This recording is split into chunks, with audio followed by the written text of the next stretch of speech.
Abbie, Reeves, former college athlete, fellow online coach, owner of AR Fit. I am super excited to have you. We had some technical difficulties, but we made it. I'm so excited to talk to you today, and I'm glad that we were able to finally connect and just get to talking. I know we just mentioned that we're going to dive into all of the fun stuff about being an online fitness coach. So tell me a little bit about you, about your background, about your athletic background so the people can know.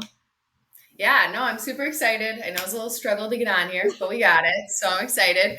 But yeah, no, my name is Abbie. I'm a health and fitness, nutrition, wellness, mindset, whatever you want to call it, coach. I kind of focus on a little bit of everything, but just a little bit about me. So I've grown up my entire life being an athlete. My parents were athletes. I was, some of my sisters were. So just kind of came from that background. And I actually played college basketball. So I know you're an athlete too. So we can relate on that. But it was really a cool experience. I mean, we were great. And when you think about it being a college athlete, like you train with your team, you're in the weight room, people are telling you what to do.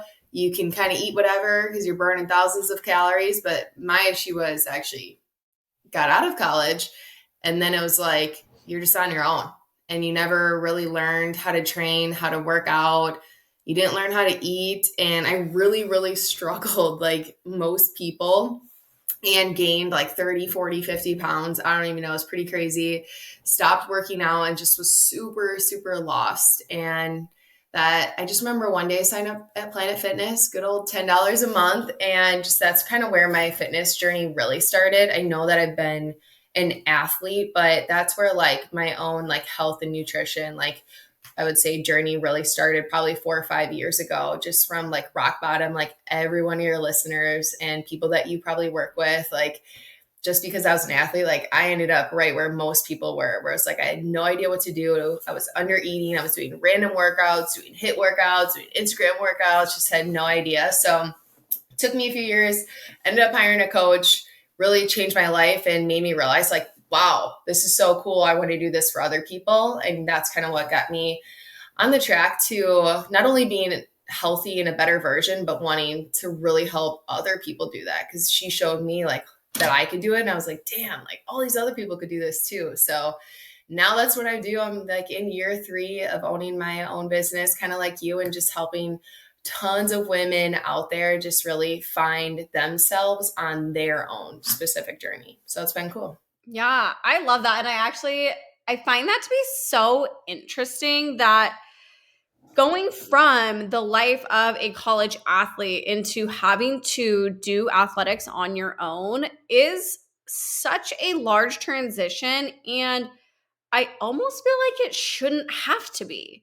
And it's a struggle you hear from a lot of coaches. There's a lot of coaches that were former athletes, whether it was collegiate, whether it was competitive, or have been athletes in their life at some point. But they oftentimes become coaches because they had that same struggle. And what do you think it is about that what is college athletics missing that it's not teaching their athletes to do outside of their specific sport?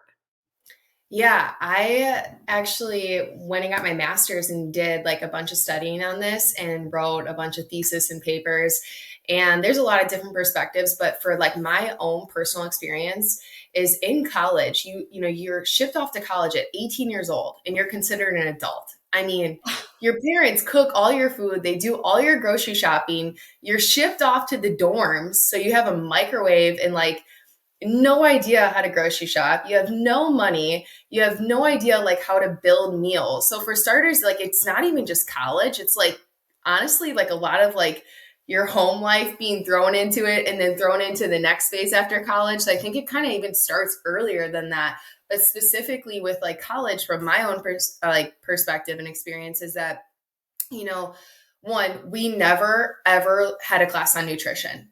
Like I Mhm. played at the D3 level, but we practiced 4 hours a day. We played 7 days a week. We weight trained. This was serious stuff. So we never ever even learned about it. We never even had a class, which was so mind blowing to me.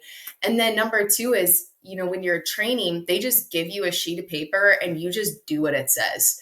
They don't teach you about form and cues and how to build workout programs and what's best for you. It's just a sheet of paper that you just follow. The trainer's yelling at you. So when you go through that for however long, and for my personal experience, our last day, we ended up losing in the NCAA tournament in the Sweet 16. The next day, we had to turn in our jerseys and clear out our lockers, and we just had to leave. Like, you're done. See you later. Wow. And it was like, for me, it was like, holy crap, like, now what am I supposed to do? So I just feel like you're kind of almost set up for failure from the beginning. And not just athletes, anyone. I mean, being 18, throwing into that, and then getting into the real world where you're kind of barely making money. And then you're having to work out by yourself, not with this team of 20 other girls and a trainer yelling at you. And you have to do that yourself. And we don't have the knowledge. Like, nobody teaches you anything so that you can really like take that in the next step of life. So I think the lack of like education is really sad. Yeah, and it's so interesting. So I cheered in college. So obviously, two totally different spectrums of the sport. And now I think we're right around the same age, but this was now more than 10 years ago. So things may have changed since then in the program. But for us as cheerleaders, we did two-a-days right when you started. So you made the team, you started doing two-a-days, and those two-a-days consisted of a long workout in the morning, and it was mostly an endurance workout. So we would have somebody come in. We were like running lines on the football field. We were running the track. We were doing sprints. So clearly they were working up our endurance. And then if you were on one of the specific teams, so we had three separate teams, you were doing something a little bit more specific to that. So like if you were on the cheer team, that was more of the gymnast. So they were doing tumbling, whatever. And then our second practice would be where we would be going through all of our dances, all of our stunting. So I was on the stunt team, but we'd go through all of our dances, whatnot. So it's a lot of cardio. And then on top of that, I think we had to go a certain amount per week or a certain number of classes we had to take per week to sign in. But our workouts were kickboxing. So we were just doing more cardio. And we were never required to use the weight room. We had access to the weight room. But I remember that I think it was second year, I was one of like three of the other cheerleaders. And mind you, there's three teams. So there's, I don't know, 80 of us. I'm one of three people that use the weight room. And we basically just did TRX exercises, ab stuff, and we barely did weight training itself. Now, they changed that our second year where we did have access to a bodybuilding gym, which I had been a member of previously. But again, really heavy in the cardio side of things. And the whole idea of cheer was that they wanted us to be like cute and skinny. And this varied from year to year. Yes, you did make the team for your skill, but I do think that my particular year, a lot of us made the team because we were small and cute. And I don't think a lot of it was the athletics. So it's kind of interesting to look at the dichotomy of it and see how that differs between sports. So I don't know. And again, when you are an 18-year-old girl and you're being told like just to do a ton of cardio, and then you're thrown into the real world where you're trying to stay fit and you're like, okay, well, I'm just going to do kickboxing because that's what I was told was going to keep me looking the way I want to look when I'm 28 or whatever. And so people just like genuinely don't know. Yeah, I think like even with me, like I was like, okay, I play basketball. That's so much cardio. So if I want to like lose all this weight after gaining weight after college, I just gotta like do cardio because that's just kind of like what was ingrained in my head. It's just like go run, do some cardio. That's how I was able to, to stay skinny and fit in college. And that's so not true, unfortunately. But like you said, it's just kind of like that's kind of the only thing I knew, what I felt like I knew. So I was just like, all right, I'm gonna resort back to this. Like let me hop on a treadmill and just run a ton because I used to run all the time in practice. Like that's got to be the answer. But little did I know it was not the answer, and a big learning curve for sure. Yeah. Do you think that the nutrition side of things or the fitness side of things was more challenging for you getting out of college?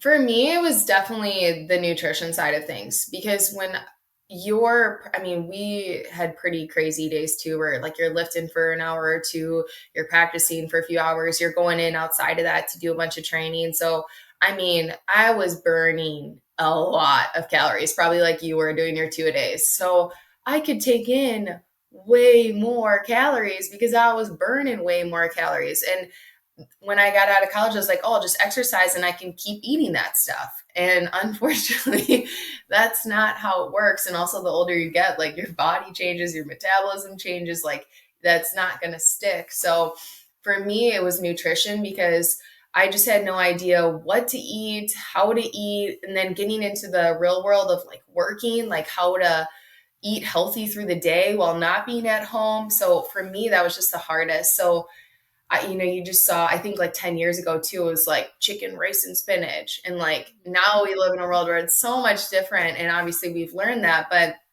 I just was like, man, all I can eat is chicken and rice. Like this sucks. Or I was still in that mindset of like drinking a lot on weekends and going out and being young. So like, okay, I'll work out all week, but then like drinking so hard Friday, Saturday, Thursday, and eating crap. So it just really, that was a hard part because with being an athlete, like it took me a while to learn my way in the gym and what was best, what works for me, and like how to follow a program. But like I was always there. I was in there 5, 6 days a week because I'm just used to it. But I mean, I was kind of running around doing random stuff that definitely could have been more effective. But it was, for me, it was the nutrition, and it was all different reasons.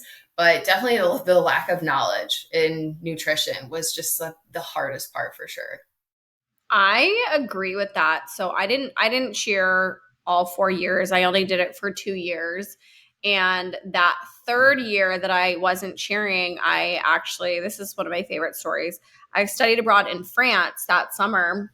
And very similar to you, I was used to moving a lot. I was really active when I was younger. I'm going to make the assumption that if you played basketball in college, you were also very active when you were younger. And so you were always able to eat anything you wanted because you were moving around all of the time. And when I studied abroad in France, I obviously wasn't moving around as much. Sure, I was walking in Europe, but other than that, I wasn't doing any exercise. And as you can imagine, I was there for however long summer break is, 6, 8 weeks, something like that. And I ate anything and everything and drank so much while I was in Europe that I gained like 20 pounds. And I kept having to buy new pants because my pants didn't fit while I was there. And I came back and I was at the heaviest I have ever been. And that's when I really had to, I believe that's when I hired my first coach or really like hired a personal trainer because I had gained all this weight in France because I just went from years and years and years of being an athlete to studying abroad in France and then not eating anything. And then I joined a sorority. So it was kind of downhill. And I didn't really get into fitness then until 2 years later, until after I graduated. But Yeah, it's hard. I think so many people struggle with that, not even being an athlete, but just like as we age and get older, like different things like change in our life. Like you get a job, you have kids, like your life changes. And I'm not telling you can't be as like athletic or move as much or active, but things change as we get older. We go through these different things in life, whether it's people that have kids, that they work a different job, they have a longer commute, they work from home, but like things change. So sometimes our nutrition changes with that too. And I think that can be hard too if you don't really understand that, kind of like the whole thing with France changed for you, like me working in an office, like sitting down all day changed from like being out and about in college. So like life changes. We go through these different seasons and it can be so empowering to learn how to like tackle those different things. And I think that can be really hard for people because they just think like, oh, I have to do this one thing. And that's definitely not the case. It's like learning how to make it work with like your life and what you've got going on. And that was a big learning curve for me too, as I still go through changes right now. Yeah. And I think that's, as a coach, you also can probably agree nutrition is the most challenging thing for all clients across the board. 100%, We hear it 100%. all the time. And I think people always feel bad, like, oh, I wish I knew more, or why do other people know more? But the reality is, most people don't. And people that are even nutrition coaches, we're still learning. There is no right answer when it comes to nutrition. It's really just like figuring out what works best for everybody and kind of just playing with different ideas and types of nutrition that works for different clients because it's not a one size fits all thing. I mean, I'm still constantly learning like what works for me, what works for my body, where like science is behind on things or where other people are sharing information. And so I think it's always good to continue to learn because it's not black and white. Yeah, it's not. And as like the brands change, the quality of foods, the regulations, like things are always going to change. So it's good to learn. But for me, like one of the biggest things that we always focus on with our clients is education because it's so empowering. Like if you can learn these things, not just do these things and go through the motions, but you can learn, you can think about it so much more logically, apply it. You can take that control back and make choices that are going to be good for you because we can give you a baseline, but some people are up here, some people are down here. It doesn't mean that they fit that mold. So it's a good baseline, but then we got to figure out how to really like mold that to like you, your lifestyle, even like for me, like I work a job that is much more flexible. I work from home. So like what I do is going to be different than a mom of four kids that has to work in the office from 8 to 5, right? So like we might have the like standard baseline, but you got to find what's going to work for you. And I think that's such a thing that people miss is they think, oh, I see this, or I have to do this or this. Like you don't have to do anything. We got to find like what's going to work best for you. And that's something is sustainable too. Like, do you see yourself doing this long term? Yeah, I totally agree. And I think that looking at other people's success or what other people are doing in their journeys is one of the reasons people are constantly holding themselves back from actually succeeding in their goals because they're constantly looking at, okay, this person eats chicken and rice and they have a really great physique and they think that that's the answer to their problem and the solution that they need to take. Would you agree that that's like one of the things that really holds people back, or do you think it's something else? Yeah, I think it's more so the comparison. Like, Yeah. I think that you can go and look at people's things and it can be inspiring, but it's also depend on the person and the mental space they're in. Like for me, I can like I know when I started my fitness journey, I really struggled with comparison. But like now I see all these other people like following you and other people, and I'm like, oh, those are some good ideas, cool. But I'm not thinking, oh, I have to do that. So I think it's also like, where are you in your journey? What kind of space are you in mentally too? But so I think people just struggle with that comparison game. Like I even as a coach, like sometimes I struggle to share wins or progress photos and stuff because I don't want other people to compare themselves to that person or think like, well, I'm 3 months in on my fitness journey like this person. How come I haven't lost 10 pounds like them? Because everybody's so different. But 100%, like I would agree that like so many people just see like TikTok. TikTok is the worst. Like I hear all the time from my clients, just like they'll send me so many things that they see and they're like, well, should I do this or should I be doing this or is this a better way to do it? And I'm like, well, what do you think? Like how like can you do that every single day or commit to that? They're like, no. I'm like, then no, it's not good for you. Just because you see somebody else with a nice butt or something, like doesn't mean that's gonna work for you. So I do think that holds people back, but at the end of the day, they're holding themselves back in their comparison because you got to find what's going to work for you. Yeah, I agree with that, and it can be tricky. I think it's much easier said than done, Oh but yeah. I think it takes a lot of work, and I don't think it's a perfect scenario. I mean, I find myself guilty of that as well, of that comparison of my own journey and what my physique looks like. Now, we've been in fitness for quite a long time. And I still have moments where I'm like, wow, I've been in fitness for almost 12 years. Why does my physique not look like X, Y, and Z? And it can Mhm. definitely be frustrating, but I constantly have to remind myself that that's not my journey and that's not where I'm at. I'm actually nervous. I think I'm going to compete for the first time this year. And I think that's also one of the areas where you can really go into this big comparison and just fear of what other people are doing. And I do think that holds people back at the end of the day because it goes back into their mindset. And at the end of the day, our mindsets are everything. And if we don't have a good mindset about our journey and where we're going and where we're at, then we're just going to keep failing.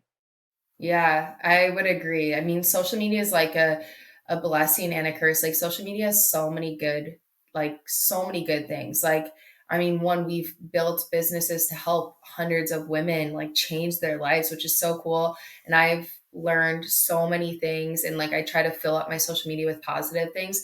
But then there's like that negative side too, where people are constantly like seeing other things in that comparison game. But like you said, a big piece of it is the mindset of just like making sure that you check yourself, because I catch myself doing that. I even compare myself to like a year ago where like I was at like my leanest and I'm like, oh, like, what am I doing? And then I'm like, shut up. Like you're like, we're in a different phase and a different journey with my own self. So like, I even like compete against myself sometimes. So we all do that. But at the end of the day, it's like, if you can try to, yes, work on your mindset, but fill up your environment. So your social media too, I think with like good stuff, like positive things that are lifting you up, educating you too, like you'll catch yourself there. Cause I've spent this last year working on my mental health a ton, and I've unfollowed a lot of things that don't Mhm. support like what I'm after, or that maybe kind of mentally put me in a bad space. And I've really worked to fill up my social media with a lot of like good stuff that I want, a lot of like education. Like I'm really learning a lot about like gut health, hormone health, fertility, things like that. So I filled up my page with a lot of that, or just people that are really positive, uplifting, educational. And I found that I'm really enjoying social media a lot more, and it's a lot less comparison for me too. So that could be something too for anybody listening that's kind of really helped me being on social media. I love that. Totally agree with that. And even if you don't unfollow people, always just muting people that maybe don't have that positive energy or that positivity that you're looking for on your page, I think is a huge tool you can use on Instagram and Facebook. I don't know if on TikTok, just unfollow them. They probably don't know if you follow them. Anyway, Right. what are some practical tips you can give to not compare yourself to a past version of yourself? That's actually something I hear often, that I looked like this when I was 20 years old and I want to get back to that. Or I felt really good when I weighed 10 pounds less, even though that's not the season of life they're in anymore. What are like two practical things that you do to help shift your mindset? Yeah, I think that's actually a really good question, because it's not like a one size fits all. But for me, like I'm going through like a lot of gut and hormone things, and I used to be a lot leaner and look different and feel different. So I'm kind of in a different season right now going through that. And this is something I'm working on a lot. So I think that's a great question. But for me personally, like I think one of the best things is focusing on like just where you want to go and why. Because so many times we're focused on the past, we can't go back that way. Like, so when we're doing that, it's like hitting a brick wall. Like you can't go that way. And it's just like you just going against it and nothing is happening. You're spinning your wheels. And the only way we have is to turn around and go forward. So I've just really tried to focus on like moving forward. So like being present, there's nothing wrong with focusing on the future, but more like being present and like where I want to go and why. Because we cannot change the past. Like we cannot go back there. We can learn from it, but we have to move forward. And moving forward, for me has been kind of just the one thing that's really helping me through a lot of the stuff that I personally been going through this last year, and just like why I want to get there, because I know when I get there, like I'm going to be in a good space. So, hey, these are the actions that I have to take. So that's kind of like my next big one. I would say number two is, instead of focusing on the results all the time, like what actions could I take? Because your actions are what are going to produce your results. And I think so many people get so focused on like the results, their goals, where they want to be, the future, etc. So if you can kind of take a step back and more so focus on like, hey, what actions can I take today? What can I do this week? Like those are what are actually going to get you results. Because I think like, especially with this time of year, it's like beginning of January, everybody's setting their goals, which I think is great. But like just because you set goals and write them down doesn't mean you're going to reach them. Like, what are you going to do to get there? So I think when you catch yourself like being so caught up in some of those, like, and taking a step back, almost like taking a breath and like, okay, what actions can I take? Because that's really what's going to get you there and help you, and also kind of give you peace of mind instead of focusing on this big overarching like scary goal that you're like, oh my god, this is never going to happen. Totally. Yeah. New Year's is always its own hot topic with these goals that are happening, but I agree. Just having actual action items are huge, and we've mentioned it multiple times. Just having the right mindset in place is really, really important, because we can preach it all day. And again, these things are so much easier said than done, but fitness really is a journey. And I find that when we hone in on the final result, it's like watching a pot boil. We just wait and wait and wait for this result, and it feels like the result takes forever. And we'll use the pot boiling or the water boiling in a pot. I don't even know what the real phrase is. I'm like, I've got myself twisted. But it's like turning up the heat every single second to see if it's going to get hotter and hotter and hotter and boil faster. And it never does. And that's how I envision when people set these goals for themselves or compare themselves to this like version that they're trying to get back to. I don't know if you see this as often as I do, but I constantly see that people are trying to not even get back to a physique that they previously had, but get back to a weight that they previously had. And I always find that to be a really interesting one, because I mentioned that when I was in France and I had gained that weight, it was the heaviest I had ever been. And I actually weighed that. I looked back in my fitness pal, and I actually weighed that last December. And my physique looked vastly different last December than it did when I was eating pastries and drinking cider for breakfast in France. And Yeah. so that's always a really big one too. And I think women are so focused on that number on the scale that it literally like stalls their progress, because it's all they could focus on. Yeah, it's funny you actually mentioned that. So that was a question that I had from a client yesterday. And I was like, hey, I'm going to be on a podcast tomorrow. So maybe this topic will come up. So I'm really glad that it did, because I think that I sent her like a 9-minute voice memo just talking to her about some stuff. And I think I probably send that to clients every single day. So if you're out there listening and you're really worried about your weight, one, you're not alone. I think like 99% of women and men think this as well. And it's just, I think where we come from, this culture and society where like we talk about weight so much. I mean, think about it, like when you come out of the womb, you're weighed, and then the rest of your life you're weighed, and all we talk about is our weight. And it's so frustrating, I'm sure, for people, because they think they have to weigh an X amount. But I think for starters, people just need to educate themselves and understand that like weight loss and fat loss are two completely different things. So when people are saying like they want to lose weight, they have good intentions. I think they just don't really understand that like weight loss and fat loss are different. Like what they want is fat loss, which they are correlating, like they're putting these two together and they're not the same.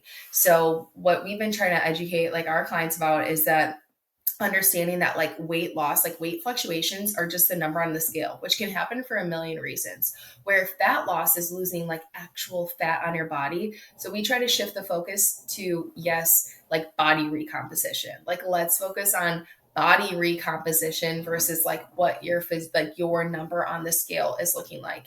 And I was there too. I'm sure you have been, where Mhm. in my fitness journey, my only goal was to get to 140. So I had gotten up to, I mean, the reason where 140 came from, I never like really thought about this until I got into my journey. But the first day ever of college, I weighed in at like 139.8. So in my head, 140 was the number, because like that's what I was in college, and like I was in shape and I felt good. So I was chasing that. I was like 175, 180. And for years I was chasing that. And I remember the day that I got to 140, and I got there and I was just like, I mean, I was like proud of myself, but I didn't look at all how I wanted to look.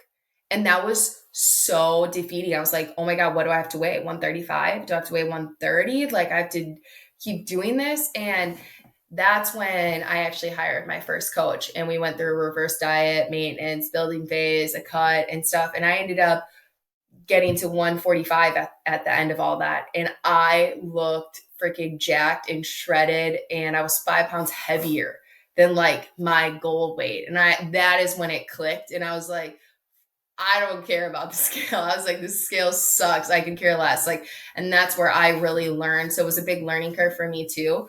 But I think just like for women, it can be hard because that's just all we talk about. But if we can try as a whole to shift our focus to body recomposition, so like building lean muscle and like losing body fat, which think about it, if you put on 4 pounds of muscle and you put on lose 4 pounds of fat, guess what? The scale's really not going to do anything. It's going to stay the same, but you are going to look so much better. You are going to put on all this lean muscle mass. You lost body fat. And that's where like you're going to start looking and feeling how you want to feel. But just so many women, I don't think really understand that. So that's kind of where I think people are missing the mark when it comes like to that number on the scale that they have to weigh. Absolutely. I also do think it's important to note that you may have those feelings still creep back up even when you are okay with the scale. I don't know if it's the same for you, but it's Mhm. really taken me until the past year or so to be fully comfortable with the number on the scale. Even last year, I was having a lot of challenges before I had hired an online coach. I was starting personal training, was group training, and I had my business, but I hadn't hired an online coach. I had a lot of personal trainers, and we didn't obviously do the same sort of check ins. And I had a number in my head, and I always wanted to stay under 110 pounds. Like my goal weight was always like 102. Because in college, I was like 95 pounds. I was like itty bitty bitty.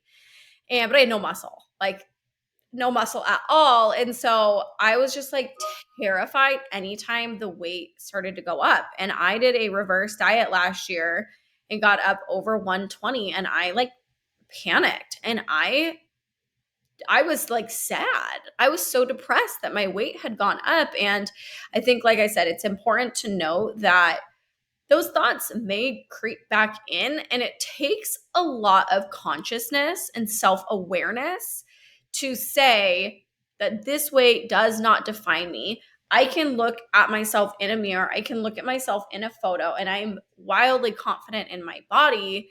But sometimes that number, I'm like, ooh, that's not the number I want. And I have to remind myself that that number does not mean anything. And so I've really gotten to a place, like I mentioned, within the past year, that I just no longer let it affect me. And I think that for people that it does affect so severely, like taking away the scale is extremely important. Like I know as a coach, I like my clients to weigh themselves, but not if it's something that is affecting them to a point of depression or giving them anxiety or causing them to think about it all day, every day. Because I've been in that place, and there's a time and a place for a scale, and it might not be right now for you. Yeah, and I think there's like also knowing that there's other ways to track your progress. So I have a few clients, obviously, who like will weigh ourselves, but you know, if they're not in a space, I had a few clients that I never ever once knew what they weighed, and I worked with a girl for 2 years, and we never ever ever weighed her once. We did progress pictures. We Another girl, I did like tape measurements and never knew what she weighed, saw her pictures changing, saw her measurements changing, which was really cool. Had another client that had a really severe eating disorder that she had like worked through, but still was not really in a great space to be weighing herself all the time. And we just focused on her biofeedback, like her energy, her sleep, her digestion, her workouts. And like she was just feeling so good every week. And like that's what we base it off of. So everybody is definitely different. And if you're in a space where you can't step on that scale, like nobody's making you step on that scale, but you can track your progress in other ways. You don't have to shut down. Like there are other ways to track that and find what's going to work for you.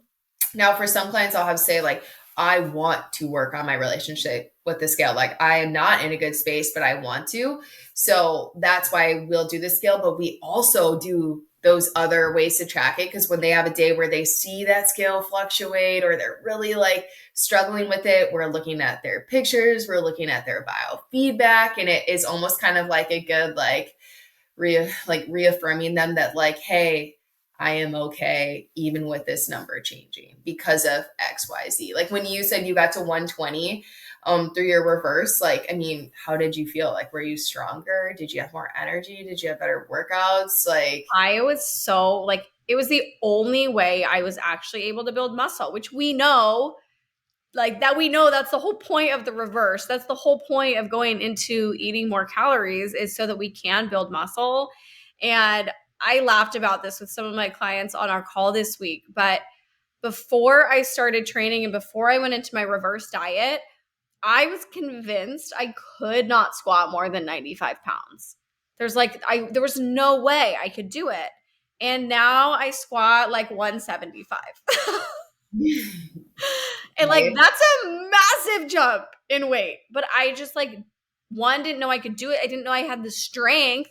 So gaining that weight and gaining muscle and gaining confidence in the amount of food I was eating, like, was super necessary. Yeah, for sure. And I think that's just what people got to keep in mind when they're struggling with those scale fluctuations. Like if you have a goal in mind, which is to build muscle or, to correct your metabolism, hormones, things like that, you might have to go through that reverse. You might have to eat more. The scale might have to go up. It might need to do that. And that doesn't mean it's going to be forever. I think that's the hard part, is understanding that this is now, it doesn't equal forever. And that can be the really hard part. Like when I went through my reverse, I thought the magic number was 1,800 calories. That's like weigh 140 pounds, eat 1,800 calories. Little did I know, through my reverse, I got up to 2,900 calories a day.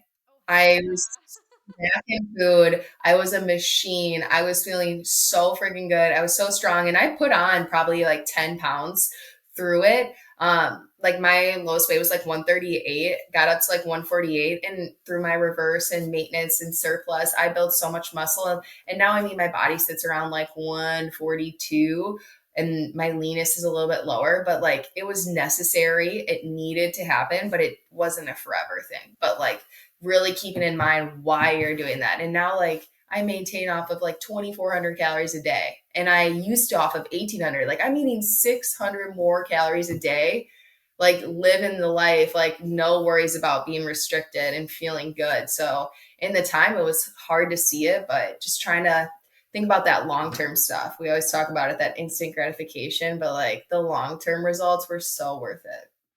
It's also important to note that reverse diets might take a while for some people. I think that's really hard to conceptualize when you sign up for a 6-month program and you are resistant to that change, because it's common to be really resistant to try to eat more food. At first, you're not going to feel that hungry. It's going to take you like a month, sometimes 6 weeks to actually like start eating the amount of food that you're supposed to be eating or that you need to be eating. And then you're trying to maintain that. Maybe you step back because you get a little fearful, and it takes a few months. And so if you're in like a 6-month length program and you are trying to reverse, like it may take you more than the 6 months to actually get there. I personally reversed for a year and a half before I did another cut, because prior to my reverse, I was eating 900 calories. So Yeah. I had a long way to go. 900 calories is like what I eat for breakfast now. Can't even imagine. No, mine was the same. Like I went through my reverse, took me a few months to get to maintenance calories, and then I sat at maintenance for over a year, even went into a slight surplus for like 4 months, and then, ended up cutting. So like mine, each time I've gone through mine has been almost 18 months. Like I don't do a quick little thing. Like I really have committed to it, and it's definitely paid off. But like you said, like a lot of people want to sign up for 3, 6 months and they feel like that's a long time, and it is a great commitment to yourself. But think about it. If you've been eating 900 calories for 20 something years of your life, it's going to take some time to undo what you've been doing and get you to where you need to. So you can make some awesome changes. I've seen it in 3, 6 months, but just you got to understand that, like you said so many times through this podcast, is this is a journey. Like it's going to take some time. So like understanding you're not on just because you sign up for 6 months maybe with a coach, like that doesn't mean everything has to be done in 6 months. Like it can definitely help you build habits and get you going. But it, especially for people that have been chronically dieting, under eating, overtraining, you're probably going to need to sit at maintenance, arguably unpopular opinion, for 6 months. I completely agree. And it's so interesting. So many women come to coaches and they have no clue that they're under eating. And when they start tracking, they're like, whoa, I did not realize that I was skipping breakfast. I was skipping lunch a lot of days, X, Y, and Z. It's very easy, especially if you are a busy person. And I always preach, I'm not perfect. I'll be completely honest. It is 4 p.m. my time, and I have not eaten lunch because I've been so busy today. And so I'm going to have to make up all my calories tonight. So I'm probably going to try and get like ramen or sushi or something. But it happens, but having that awareness of it is important. So if I were just to skip my lunch and not make up those calories, I still have like 1100 calories to eat today. And these are the women that come to us that are like, oh, I just didn't have time. I got busy. I forgot. I get it. Look, I get it. I am here to tell you I am human. I have done the same thing, experiencing it this moment. But that is why our bodies are not getting to the place they need to be, is because we're doing that 5 days a week. Right. And not knowing how to like work through it. Like you said, right now you have been busy all day, but now you're not going to just say, oh well, I'll just eat dinner and go to bed. Like you're going to make sure that you get that protein in, not because you have to, but because you know you want to, that you need to, and how it makes a difference. And you're going to go eat some fruits and vegetables because you don't want to have crappy digestion tomorrow. Like having that knowledge and awareness, like you don't have to track for the rest of your life, but like you're so much more in tune with your body, and you can make choices and you can be in control. And there might be a day where you're like, man, I'm behind. I can't make all this up. I'm going to do better tomorrow. And guess what? You learn from today. And then the next day, you're going to make sure that you fit something in on lunch, even if you're busy, because you don't want to be eating 1200 calories again at night because that sucked. So it's really a learning curve. It's not being perfect, but like doing that, it just allows you to it's just so empowering to like know and to make logical decisions and to be in control and just think about it so differently. Not to be perfect, but just take that control back, like you making these decisions versus it's just happening to me. Yes, I agree. Now, Abbie, I'm going to ask you, how many times have you had to go to bed and you had the 80 grams of protein left? Like probably 1,000 times. So So many times. It's like, literally, it's funny. I literally last night, this is literally happened to me last night because I went to dinner with a friend and I knew plan ahead, planned out my stuff. And I got so busy, ended up having my protein shake midday and all this stuff. And the dinner that they gave us, also when you eat out to eat, like you plan for protein, but like they give you like a sliver of it. Like I saw this chicken breast and I had planned like that it was gonna be 6 ounces for my dinner. And I was like, dude, that's like maybe 2 ounces. There's like 2 bites. So I got home, I had like 80 grams of protein. I'm like, damn it. I had a slap protein last night after dinner. I was like, this sucks. So we've all been there, like us coaches too. Like we're still learning. We are humans. We make mistakes. But like the biggest thing is one, being able to create awareness and the knowledge around it. But two, like I've also learned through this, like I wasn't gonna go home and eat 80 grams of like chicken. Like I would feel so sick. So I slapped a protein shake. I like threw chia seeds in there, peanut butter, like other things that I knew were high in protein.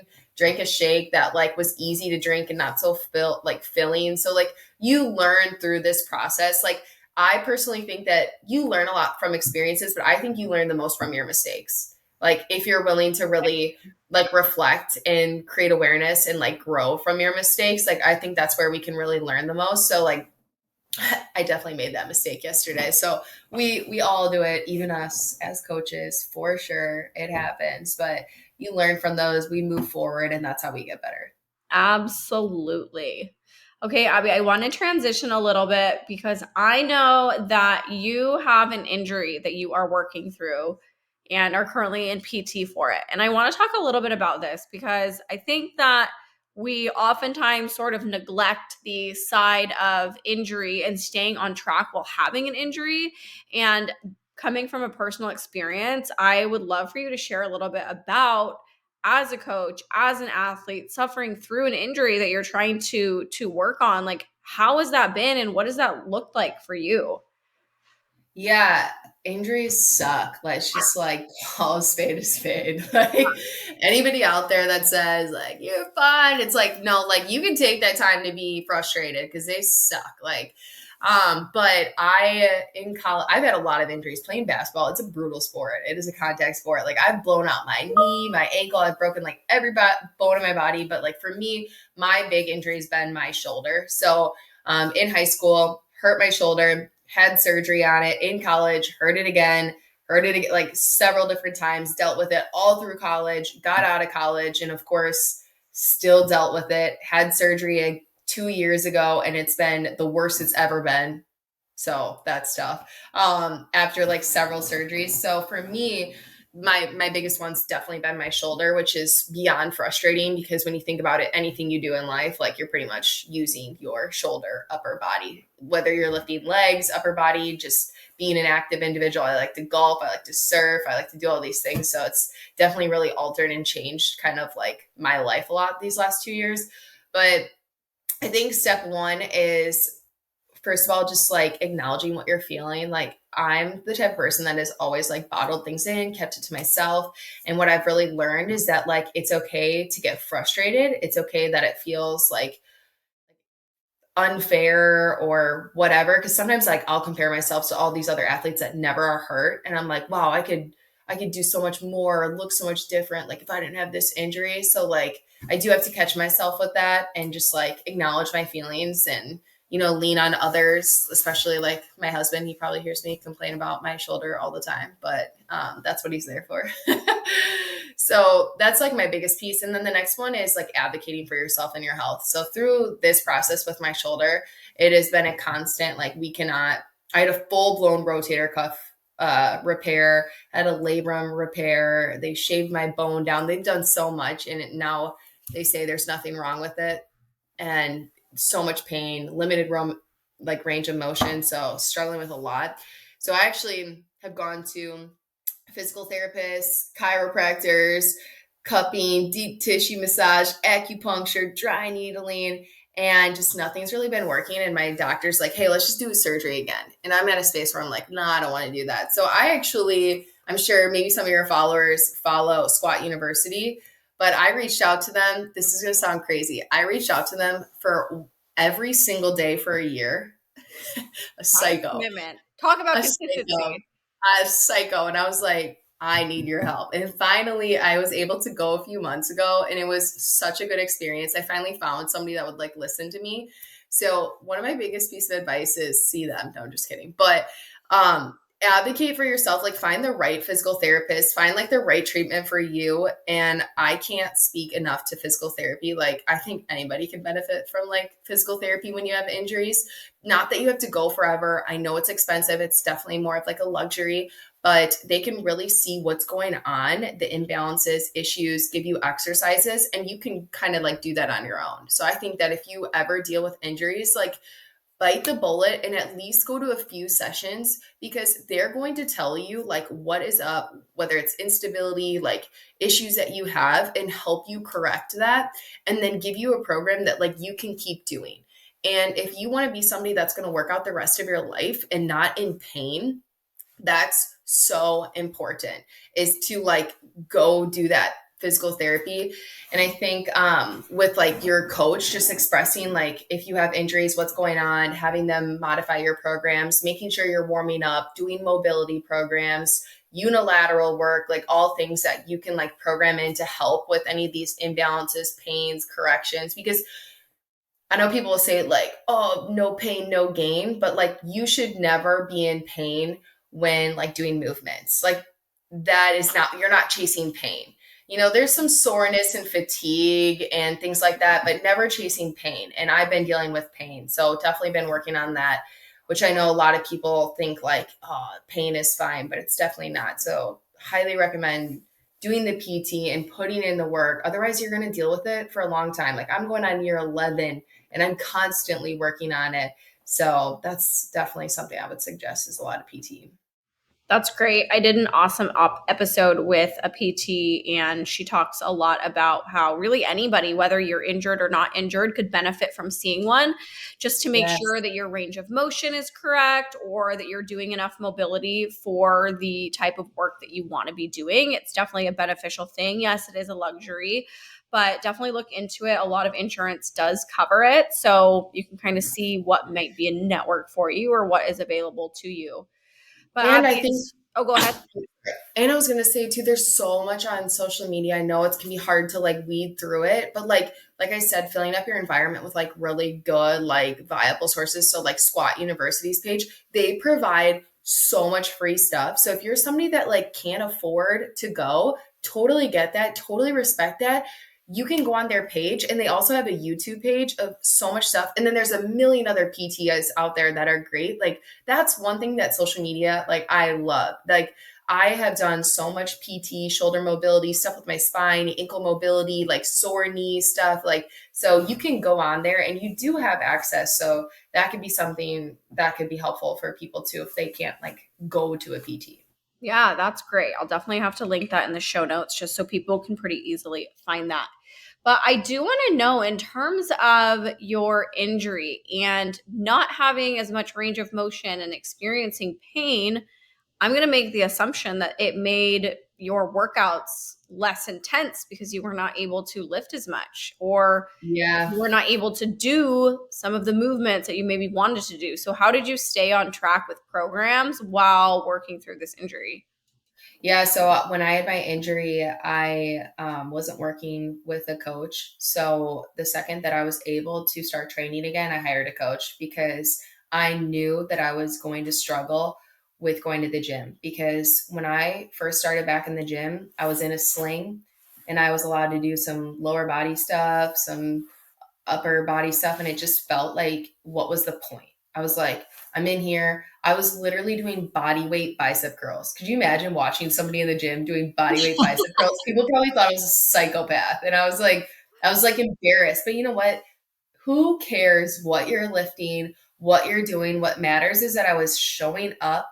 I was keeping consistent with the habit. I know that I feel better working out afterwards. I know I needed to do it for my shoulder. So, like, for me, like there was no question. It was like hire a coach because I think people say like when they're busy or they have things going on in their life, they don't have time. Like that's the best time. Like holiday season and injury, like these are the best times to have that extra support because I was struggling to show up.